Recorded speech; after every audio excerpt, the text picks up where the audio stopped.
Will we ever get to the point where we can actually make more things in America? Terry M. Iverson addresses that topic on the Midwest Flourish.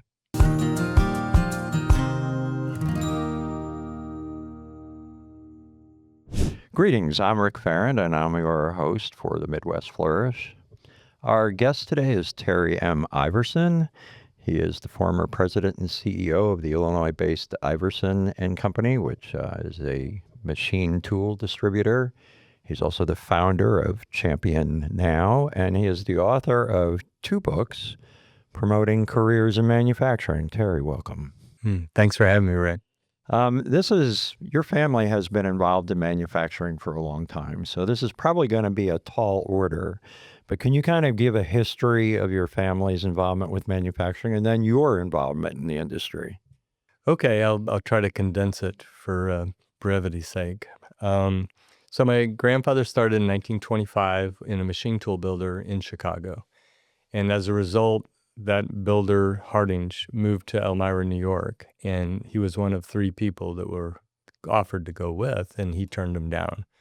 He was the breadwinner for his brothers, sisters, and mom. So he started up our company, which is the machine tool distributorship you mentioned, in 1931. Years go by. My uncle actually ended up starting a machine shop, the oldest brother. And then my dad, after college, where he met my mom in college, he ended up working for his dad and in machine tools and spent his whole career there. The youngest uncle, John, he's still living. He started working with my dad selling machine tools in the 60s, I believe, in early 70s, and then bought a machine shop that had 3 people and built it up to about 750 people.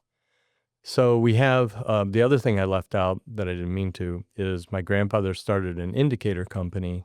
He bought a Geneva gauge company from New York, brought it to Chicago, and renamed it Chicago Dial Indicator. So I started in 1980 with my uncle initially, and then my dad thereafter. And then I had a 45-year career selling machine tools. So this was not a question that maybe you thought you were going to get, but selling machine tools, probably, of course, your family was so involved in this, is probably not something that's on the list of a young kid going, I really want to spend the rest of my life around machine tools. Would that be true in your case? Excuse me, I almost decided not to work for the family business. I thought I was going to forge my own path and wasn't sure that I could even work for my dad, to be honest. And then I realized I was an AP physics, AP calculus student. I was really good in math and science. And then I kind of woke up one day and like, all right, don't be a moron, pay attention to what you're good at. But as far as on the list for young people, I don't think I could have ever picked a profession, if you enjoy how things are made, that I could have witness some of the things that I was able to witness. It was fascinating. Yeah, and we're going to get into that about when we're talking about promoting manufacturing. So talk a little bit about ChampionNow, which is an initiative that you are involved in now. What exactly is that? Well, in the mid-90s, I started speaking to young people. I believe in mentoring young people my entire life, as an adult at least. And so I was involved in travel soccer, coaching young people. Soccer was always important to me. And then in the mid-90s, I started, speaking to young people about manufacturing. And then I started getting on a lot of different advisory boards, high schools, colleges. I served on a committee in D.C., Florida, and the TMA in Chicago. So finally, I was on a plane. I'm a little bit ADHD, in case you don't notice. And back then, we couldn't even spell ADHD, it was so long ago. But on a plane going to the CTE Education Foundation, I was trying to figure out how can I, change perceptions about manufacturing. And so I started on a napkin, sitting, on the plane, and the word CHAMP came out, change how American manufacturing is perceived. So it's an organization that is trying to promote and does promote manufacturing careers, but more importantly, changing the perceptions of what people think it is. And as a result, from a workforce development standpoint, have more candidates coming up through the pipeline. And there are camps that are associated with Champion. So you've held a few. Talk about those camps, and then talk about your interest in expanding those. And I guess, and another question that I have about that is, does ChampionNow sort of, especially where the camps are concerned, does it serve as a template that others could follow? I'm going to guess that you don't want to go to every state and run these camps. No. Yeah. I would enjoy it, but it would be a lot more time than I have on this earth. So is it a template? Is that, or you want to do more with it than that? You've now held camps in Illinois? Primarily Illinois, because IMEC is the MEP for Illinois. So they funded six camps, both in 2023 and 2024 cumulative. And so the camp is designed to be, yes, a template. And what I try to do is offer these camps as kits that people can either rent or lease or buy. And the intent is, I was early in on the manufacturing day train, both Jeremy Bout from Edge Factor and I, and Pat Lee from FMA, because FMA, they're the ones that started manufacturing day. But my contention is that one day a year will not solve our problems. 1 month a year will not solve our problems. And with the amount of time that I spent with manufacturers all around the country through 45 years, they don't have the bandwidth to come up with something that's canned, that'll do the job that needs to be done. So what I want to do is offer camps for around the country. Everything's canned, everything's turnkeyed, and all they need to do is unpack it, set it up, and run it, and then move it to the next location. So we've run camps too in Northeast Indiana, and I think we've got 5 of them that are going to go this year.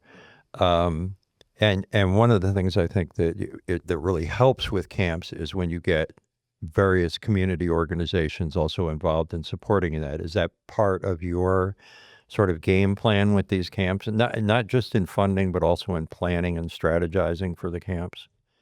Yes. What I find out is if I run a camp in a community, they're pretty happy with the results and the response from the young people, because it's for middle school kids, and it's high school students that mentor the middle school kids. So it's designed to be a farm system for manufacturing careers, for technical colleges and industry members.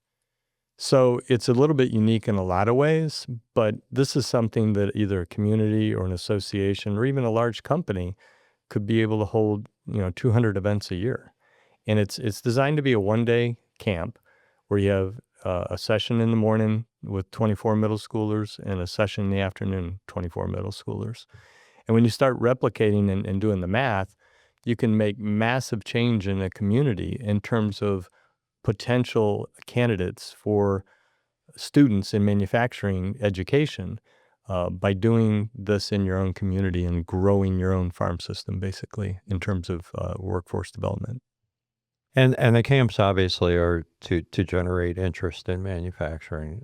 Those of us who have been in this space for some time realize what a challenge it is to change perceptions about manufacturing.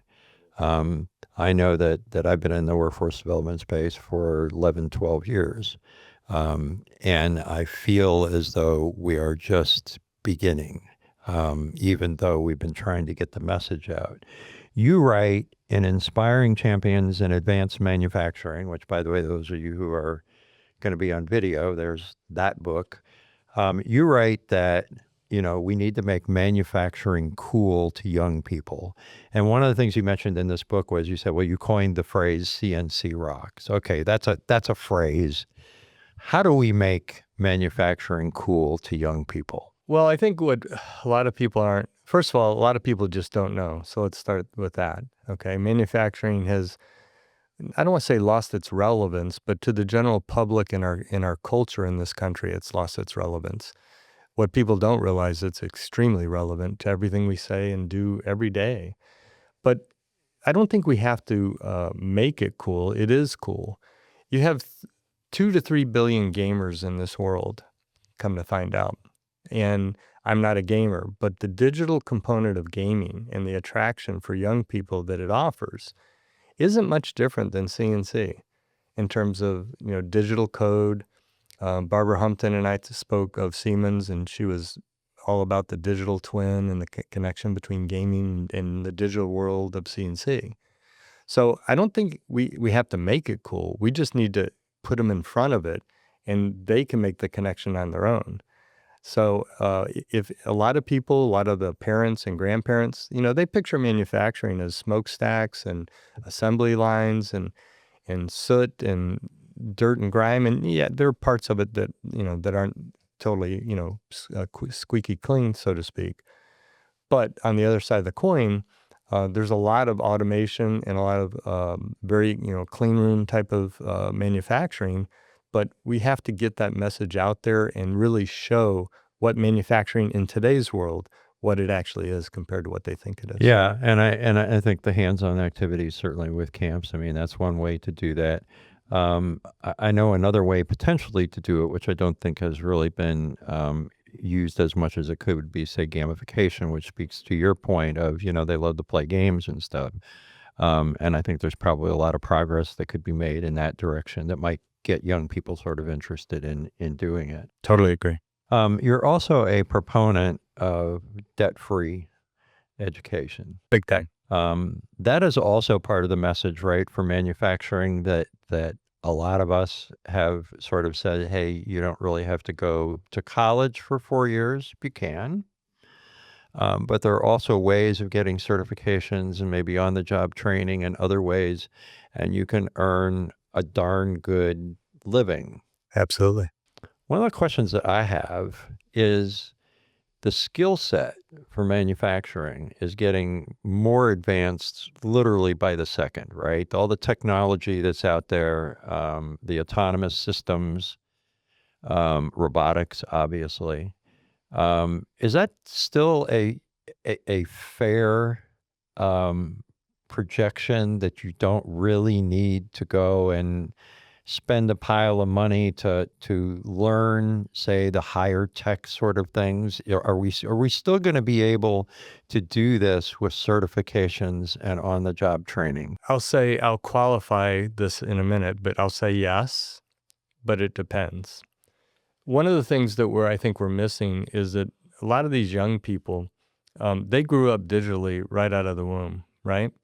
As soon as they were able to hold a cell phone, they were swiping mom and dad's cell phone left and right and watching videos since they were toddlers. Yeah, I'll say unlike myself. Unlike both of us, Yeah, right?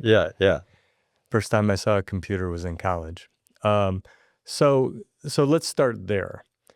In terms of, can they make the transition from the digital, growing evolution that they, as young people into young adults, can they make the transition into technology and manufacturing? My contention is if they're passionate and if they have a mechanical aptitude and they enjoy it, I say absolutely yes. Now, certifications are a start, but it's machine tools and manufacturing is a lifelong, career-long evolution of acquisition of knowledge. And so you never stop learning. At 66 years old, I'm still learning about AI now. I'm trying to embrace it while at the same time respecting it.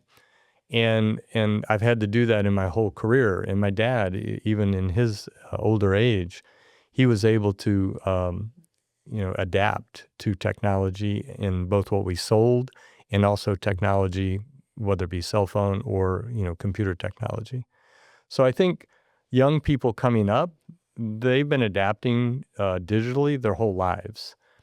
You and I may, started in college or after college adapting to that technology. So I think we need to give them credit that they have the ability to adapt. And where I think we need to focus is, are they mechanically inclined? And are they passionate about, the actual science and art of making things? Mm-hmm. And if they are, then yes, a certification is a start, but then it's going to be a lifelong, career-long learning process for them. Right. It really wasn't so much that, let's say, 30, 40 years ago. And I think maybe that's, correct me if I'm wrong, maybe that's one of the problems we have is that we still have people out there that want to be like their fathers or their grandfathers, where we could go into a plant and they could work the assembly line for decades, not really have to advance much, and they made a good living and they took care of their family. And that's simply not the case anymore, right? I mean, it's just, and so I think people have to get out of that mindset, right? The whole issue of lifelong learning is so much more important these days, right, than it was, say, several decades ago. Yeah, I think being flexible and adaptable, and being able to adapt to your career and where your career is going, I think that's a lifelong, career-long evolution for young people entering in the market today. Yeah, I want to stay on that subject though of a debt-free education. You did not finish college. No, no, I'm actually very proud that I didn't finish. Right, but there, well, I'm happy to hear that. But there is a stigma still associated with people who either don't go to college or they don't finish college. So talk a little bit about how you wound up, for lack of a better term, dropping out of college. I did. Yeah, yeah. And how you overcame the stigma, if in fact you had to overcome the stigma. You do write in your book that one of the reasons, so I want to know beyond that, was you had a job, you were going to college, you felt like you were taking too much time away from your family. From my infant children and my wife, yes. But other than that, talk about your decision to quit college and to forge a career, which, by the way, obviously you did very well, not going to college. Mm-hmm. So I'll start with... Or not finishing college. I'm sorry, you did start college. I did. I did. Six years of it, unfortunately. So I went to a prep school that's probably one of the finest prep schools in the country, at least in the Southeast United States. And so a lot of my friends went to very, very good schools. And so I dealt with being in that environment early on in my life. And I decided, I think it was 10th grade, I decided I wasn't going to be just an academic. A lot of my friends were. They were academics, and they may not have played ball. They may not have been overly social, which I was. And so when I went into college, I decided to go into engineering in my third year. And I went to University of Wisconsin, and I went to Marquette. And Marquette was after I was married, so it was night school till midnight, 3 nights a week. And so I started in the business, and I traveled a lot for the business, but I also had to be in town to be at school. So I wasn't home very much. And what I realized is education was just too theoretical. And, remember, I started this conversation saying that I'm ADHD before you could even spell it, right?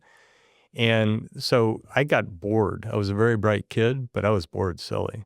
So all this theory, I'm like, what's the point? Yeah. Show me how to apply it, and then maybe I'll get excited I about it. actually had the same problem. Yeah. So you understand then.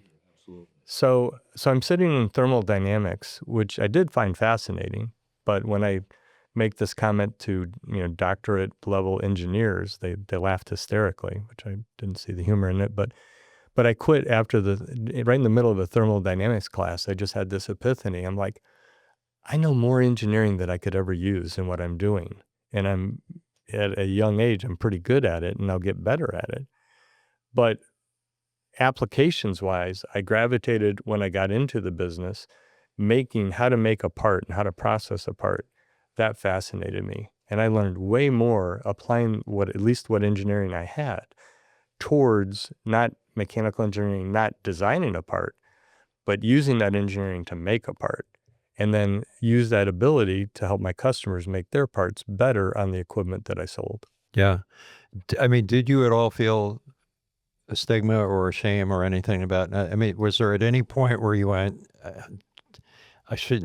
I don't want to go to college, but I still think maybe I ought to? Or was it just pretty much a clean cut that you were able to make without any difficulty whatsoever? The only person I really wanted to make sure was okay with that in terms of the stigma is my wife.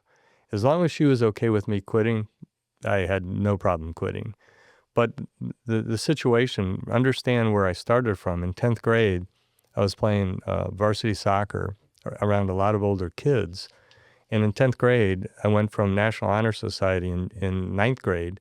In 10th grade, I'm like, look, I'm not going to study, every day, every night. I started working my junior year in high school, which none of my classmates were working because they went, it was a pretty affluent school.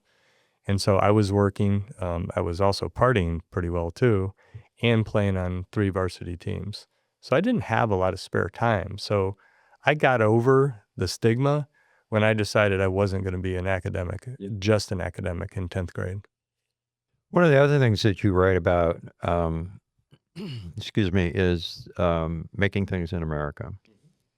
And that seems to me, yes, you're all decked out in your, I don't know when this is going to run, but we're actually taping this a day before the 4th of July, and Terry has dressed up for the occasion, and as well as being branded very well for his initiative. Okay, let me get off of that.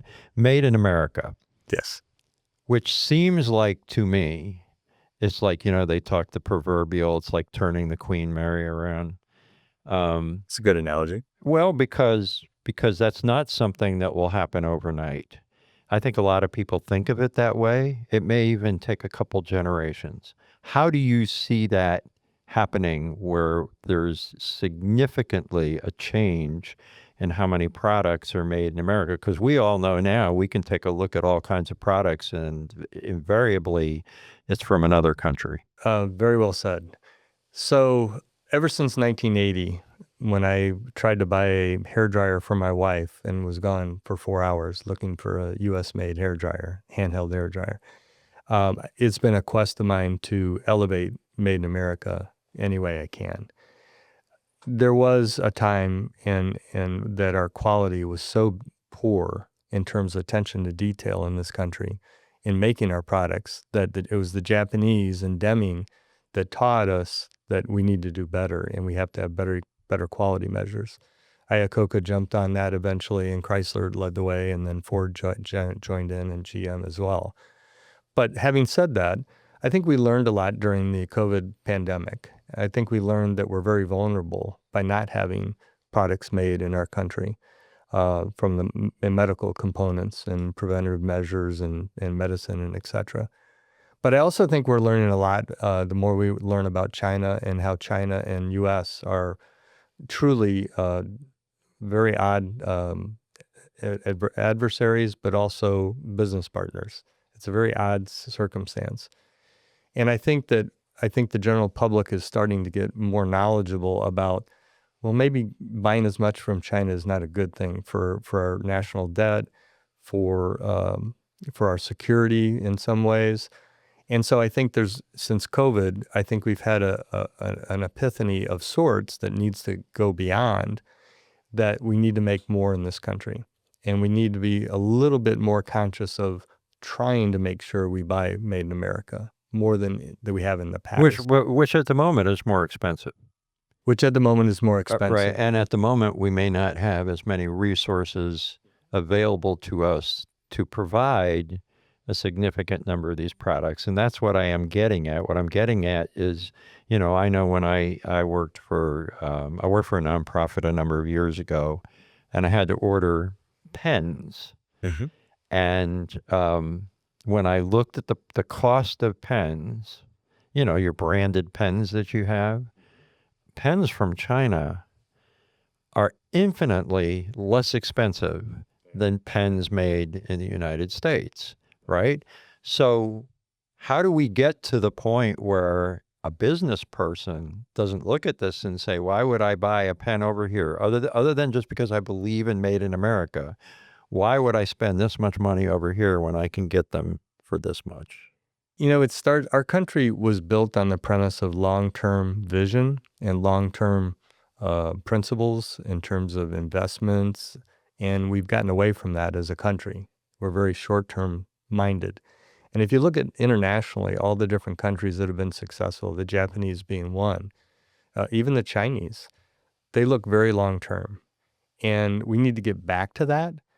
But at the same time, our industry needs to adopt more automated processes and invest in their own companies And as they invest in automation, they'll actually be able to attract more young talent.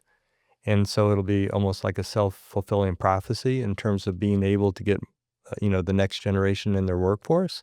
And then the cost of the product will come down because it's that much more automated. There are two other things I want to get to here. So maybe you'll have to have slightly shorter answers. I'll try. You're gonna try. Yeah, I'll try. I do want to talk about the long-term thing that you mentioned. So it seems to me that when we are developing career awareness initiatives, activities, whatever, you involve oftentimes educators and oftentimes you involve manufacturers.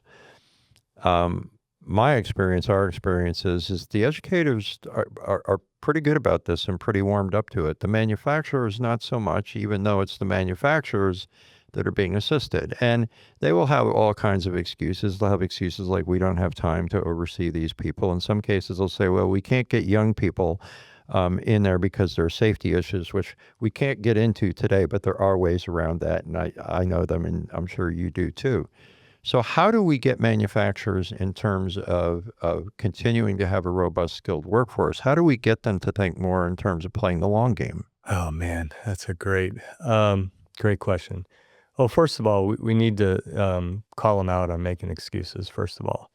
I just did an article in Cutting Tool Engineering magazine with Harry Mosier, head of the Reshoring Initiative, and then Roy Sweatman on my board of directors of ChampionNow down in Tampa. And we were trying to make an example of Roy and all the things he does, altruistic things he does, and some of which, impact him positively. And basically calling out a lot of manufacturers and saying, look, join in. You'll get way more out of this than you put in, but you have to join in. And so that's part of also the part about the camp and the books is that a lot of them have valid excuses in saying that I don't have the resources. I don't have, the things that I need to use.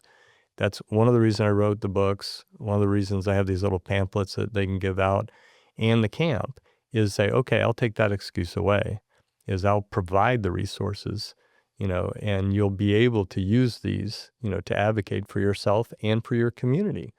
But we have to get away from that. We can't accept excuses. And I'm sorry, that's just the way I feel about it. And people like Harry Mosier, myself, and many others, but too few, are trying to lead the way and show an example and give you the resources to do it. So I think we got to quit taking excuses and call everyone out and say, let's do this together. Yeah. We've tried to play hardball like that, but I'll tell you, it's a slog sometimes, just trying to say, no, we can't have any more excuses. We got a couple minutes left. It went quick, didn't it? It did. It did. Okay. Wrap it up with, we have an expression here, make what you love. You sort of alluded to that in your books, but you've talked about having a great passion.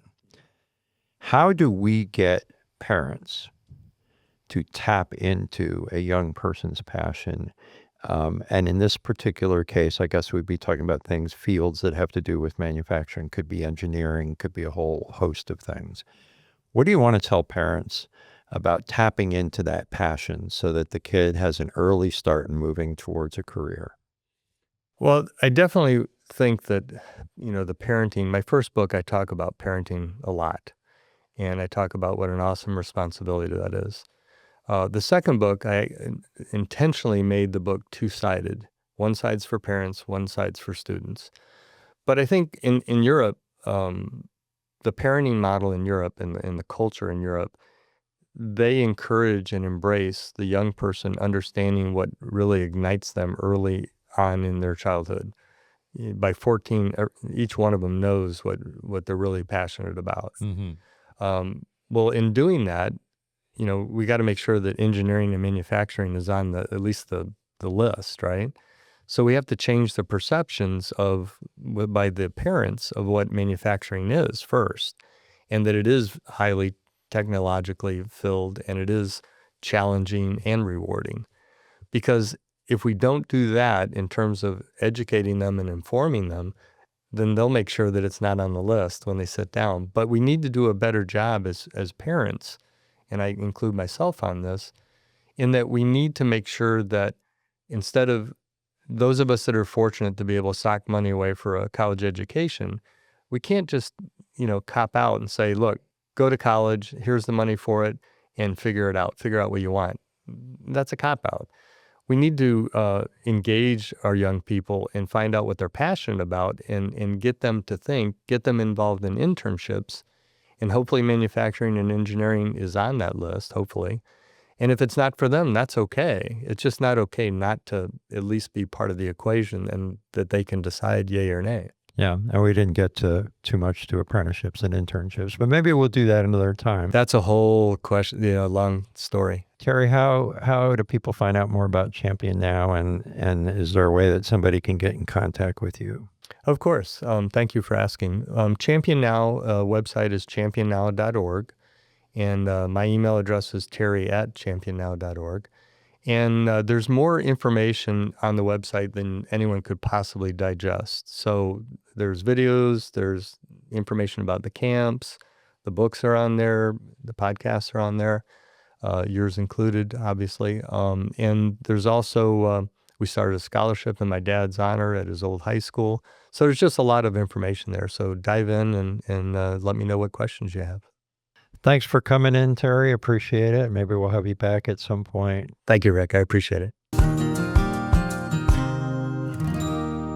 That's a wrap on today's episode of the Midwest Flourish Podcast. Want to dig deeper or get involved? Head to marketingthemidwest.com to explore how we can work together to empower your community to flourish. Let's keep the Midwest momentum going and shape the future of our region together.